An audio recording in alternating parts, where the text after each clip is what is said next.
الرحمن الرحیم۔ بحیثیت مسلمان کے ہمیں اس چیز پر غور کرنا چاہیے کہ ہم بحیثیت مسلمان کے جب کہ ہماری نسبت حضور کریم صلی اللہ علیہ وسلم سے ہے، ہم نے حضور صلی اللہ علیہ وسلم کی اطاعت کتنی کی، ہم نے حضور صلی اللہ علیہ وسلم کی سنت پر کتنا عمل کیا، ہم نے ان کی تقلید عملی نمونے سے کتنا کی، یہ ہر ایک اپنے دل کے اندر دیکھ سکتا ہے۔ کیونکہ اس وقت ہم صرف زبان سے دعویٰ کرتے ہیں ہم مسلمان ہیں، عملی نمونے سے بالکل خالی ہیں۔ جہاں عمل کا نمونہ آتا ہے وہاں سے ہم خدا اور خدا کے رسول کو بھول جاتے ہیں۔ اللہ فرماتے ہیں قل ان کنتم تحبون اللہ فاتبعونی یحببکم اللہ۔ اے پیغمبر آپ لوگوں کو کہہ دیجیے اگر آپ اللہ سے محبت کرتے ہیں فاتبعونی تو آپ میری اتباع کریں، یحببکم اللہ، میری اتباع کی وجہ سے اللہ تعالیٰ آپ سے محبت کریں، آپ اللہ کے قریب ہو جائیں۔ جیسے کتاب اللہ و قرآن کریم ہے، یہ کیا ہے؟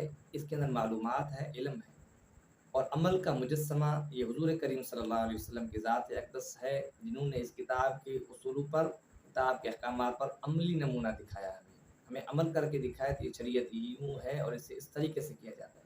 ہم نے وہ طریقہ رستہ بھول دیا، وہ چھوڑ دیا ہے۔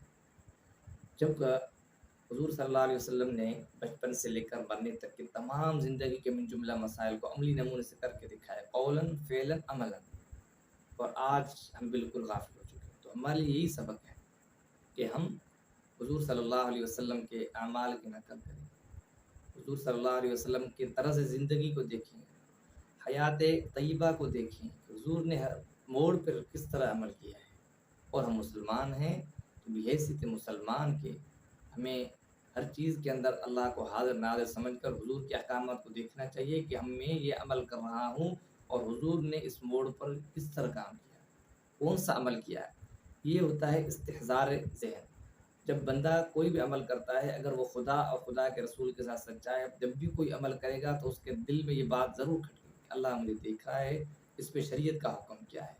تو اس طرح یہ کرتا جائے گا تو اللہ تعالیٰ کے ساتھ اس کی محبت، الفت، انسیت قریب ہوتی جائے گی اور بڑھتی جائے گی۔ اللہ تعالیٰ اسے توفیق بھی دیں گے، کیونکہ ہر عمل کے اندر وہ اس کو خدا یاد آتا ہے، حضور صلی اللہ علیہ وسلم کی ذات اقدس انہیں یاد آتی ہے۔ اگر وہ غافل ہو جاتا ہے، بھول جاتا ہے کہ رے چھوڑو یہ شریعت کیا، اپنی مرضی سے کوئی عمل کرتا ہے تو دھیرے دھیرے یوں کہ وہ اللہ اور اللہ کے رسول سے دور ہو جاتا ہے، تو شیطان کے پھسلانے میں، اور شیطان اس کو ورغلاتا ہے جس کی وجہ سے وہ شریعت سے، دین سے بہت دور ہو جاتا ہے۔